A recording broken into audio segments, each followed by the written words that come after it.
ജീവിച്ചിരിക്കുന്നവർക്കൊപ്പം മരിച്ചവരും പങ്കെടുക്കുന്ന ഒരു കുടുംബസംഗമം.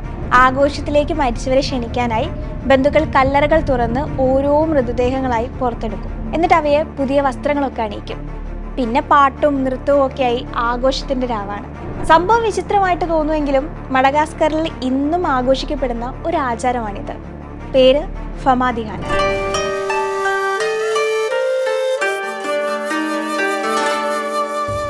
നമ്മളൊക്കെ കടം വാങ്ങിയാണെങ്കിലും ലക്ഷങ്ങൾ ചിലവഴിച്ചിട്ട് വീട് വെക്കാറില്ലേ? പക്ഷേ മഡഗാസ്കറിലെ മലഗാസി വിഭാഗക്കാർ പണം ചെലവഴിക്കുന്നത് കല്ലറകൾ ഉണ്ടാക്കാനാണ്. വീട് മണ്ണും വൈക്കോലും കൊണ്ടൊക്കെ ഉണ്ടാക്കും.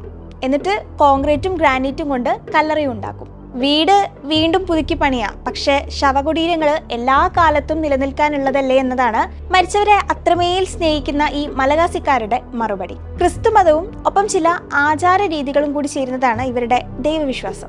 ഇവർക്കും ദൈവത്തിനുമിടയിലെ ഇടനിലക്കാരായാണ് അവർ മരിച്ചവരെ കാണുന്നത്.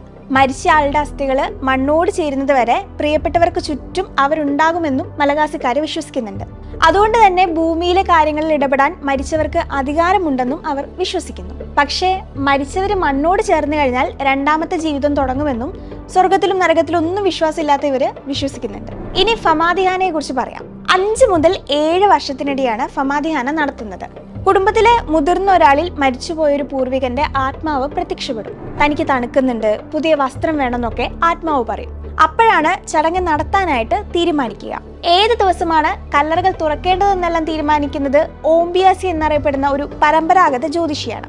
ചൊവ്വാഴ്ചയും ബുധനാഴ്ചയും ഒന്നും കല്ലറകൾ തുറക്കാൻ പാടില്ലെന്നാണ് വിശ്വാസം. സാധാരണ ജൂലൈക്കും സെപ്റ്റംബറിനും ഇടയിലാണ് ചടങ്ങ് നടത്താറുള്ളത്.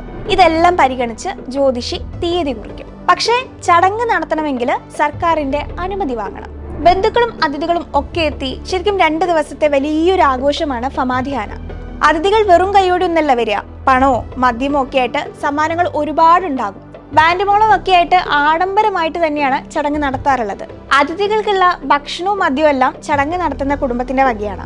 സാധാരണ ചോറും പോർക്കുമാണ് മെനു.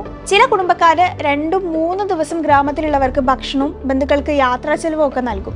പണം ലാഭിക്കാനായി ചെറിയ രീതിയിൽ ചടങ്ങ് നടത്തുന്നവരുണ്ട്. പക്ഷേ അവിടെയുള്ളവർക്ക് അത് അംഗീകരിക്കാൻ പോലും കഴിയാത്ത കാര്യമാണ്. മരിച്ചവർക്ക് വേണ്ടി ചെയ്യുന്നത് ആർഭാടമായി തന്നെ ചെയ്യണം എന്നാണ് അവിടുത്തെ ഒരു പോളിസി. മരിച്ചവരോടുള്ള സ്നേഹവും ആദരവും കാണിക്കുന്നതിന് വേണ്ടി മാത്രമാണോ ഈ ചടങ്ങെന്ന് ചോദിച്ചാൽ അല്ല. കുടുംബ ബന്ധങ്ങളെ ഊട്ടി ഉറപ്പിക്കുന്നതിന് കൂടി വേണ്ടിയാണ്. ഒരു കുടുംബത്തിൽ തന്നെ 10ഉം 15ഉം കുട്ടികളുണ്ടാവും. പിന്നീട് ഇവർക്കും ഇത്ര തന്നെ കുട്ടികളുണ്ടാവും. അങ്ങനെ വലിയൊരു കുടുംബമാകുമ്പോൾ എല്ലാവരും പരസ്പരം കാണുന്നതും പരിചയപ്പെടുന്നതുമെല്ലാം ഈ ചടങ്ങിന് വരുമ്പോഴാണ്. ജനിച്ച കുട്ടികൾ മുതൽ കല്യാണം കഴിഞ്ഞ് പുതിയതായിട്ട് ഈ കുടുംബത്തിലേക്ക് എത്തിയവരൊക്കെയായി ഒരുപാട് പേരെ ഇങ്ങനെ പുതുതായിട്ട് പരിചയപ്പെടാനുണ്ടാവും. ചടങ്ങിന് തലേ ദിവസം തന്നെ എത്തി ബന്ധുക്കളെല്ലാം പിന്നെ ഈ പരിചയപ്പെടലാണ്. പിന്നെ പാട്ടും വർത്തമാനവും മദ്യസൽക്കാരും അടുത്ത ദിവസത്തേക്കുള്ള ഭക്ഷണം തയ്യാറാക്കലും ഒക്കെ ആയിട്ട് ആഘോഷം അന്നേ തുടങ്ങും. മൃഗങ്ങളെ കൊല്ലുന്നതും ഇറച്ചി തയ്യാറാക്കുന്നതും എല്ലാം കുടുംബത്തിലെ പുരുഷന്മാരാണ്. ഇറച്ചിയൊക്കെ എല്ലാവർക്കും കൊടുക്കും. പക്ഷെ കരള് പുതുതായിട്ട് വന്ന മരുമക്കൾക്ക് വേണ്ടി മാത്രമാണ്.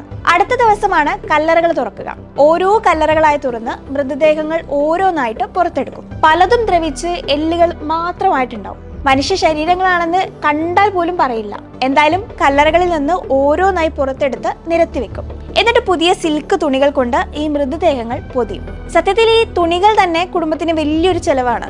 പിന്നെ ഈ ചുറ്റിയ തുണിക്ക് മുകളിൽ മരിച്ചവരുടെ പേരെഴുതും. എന്നിട്ട് ഈ മൃതദേഹങ്ങളോടൊപ്പം സമയം ചിലവഴിക്കലാണ്. ചിലര് മരിച്ചവരുടെ കഥ പറയും. പ്രായമായവര് കുടുംബത്തിലെ കുട്ടികൾക്ക് മരിച്ച ആളെ പറ്റി പറഞ്ഞു കൊടുക്കും. പിന്നെ കുടുംബാംഗങ്ങളിൽ കുറച്ചുപേര് ചേർന്ന് മൃതദേഹത്തെ പൊക്കി പിടിച്ച് ഡാൻസ് കളിക്കും, പാട്ടുപാടും. ആകെ മൊത്തം ആഘോഷമാവും. പക്ഷേ ചിലര് മാത്രം മരിച്ചു പോയവരെ ഓർത്ത് വികാരഭരിതരാകും. മരിച്ചുപോയവരെ നന്നായി പരിപാലിച്ചാൽ അവർ കുടുംബത്തിലുള്ളവരെ അനുഗ്രഹിക്കുമെന്നും രക്ഷിക്കുമെന്നുമാണ് ഇവിടെയുള്ളവരുടെ മറ്റൊരു വിശ്വാസം. ഗർഭിണികളാവാത്ത സ്ത്രീകൾ ഫമാദിഹാന ദിവസം മൃതദേഹം പൊതിഞ്ഞ തുണിയുടെ കഷ്ണമെടുത്ത് അതവരുടെ കിടക്കയ്ക്കടിയിൽ സൂക്ഷിക്കും. അങ്ങനെ പൂർവികരുടെ അനുഗ്രഹം ലഭിക്കുമെന്നും കുട്ടികൾ ഉണ്ടാകുമെന്നാണ് ഇവരുടെ ഒരു വിശ്വാസം. രാത്രിയിൽ ഉണ്ടാകുമെന്ന് വിശ്വസിക്കുന്ന നെഗറ്റീവ് എനർജിയും ദുഷ്ടശക്തികളും ഒക്കെ ഇവിടെയുള്ളവർക്ക് ഭയങ്കര പേടിയാണ്. അതുകൊണ്ട് സൂര്യൻ അസ്തമിക്കുന്നതിന് മുമ്പ് മൃതദേഹങ്ങളെല്ലാം ഓരോന്നായി തിരിച്ച് കല്ലറയിലേക്ക് കയറ്റും. അന്ന് ലഭിച്ച സമ്മാനങ്ങളും മദ്യവും പണവും എല്ലാം ഈ മൃതദേഹങ്ങൾക്കൊപ്പം മൂടും.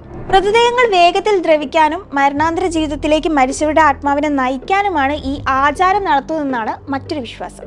ഇങ്ങനെ മരിച്ചുപോയവരെ ബഹുമാനിക്കുന്നത് ഒരു കടമയും സന്തോഷവുമായിട്ടാണ് ഇവിടെയുള്ളവരെ കാണുന്നത്. പക്ഷേ ചില ക്രിസ്ത്യൻ വിശ്വാസികളുടെ എതിർപ്പും ചടങ്ങ് നടത്താൻ ആവശ്യമായ ഭാരിച്ച ചെലവും എല്ലാം കാരണം ഇന്ന് ചില സ്ഥലങ്ങളിലെങ്കിലും സമാധികാരം നടത്തുന്നത് അവസാനിപ്പിച്ചിട്ടുണ്ട്. എങ്കിലും പൂർണ്ണമായി ഇതൊന്നും അവസാനിക്കില്ല. കാരണം ഇത് അവരുടെ വിശ്വാസമാണ്, അവരുടെ സ്വത്വത്തിന്റെ ഭാഗമാണ്.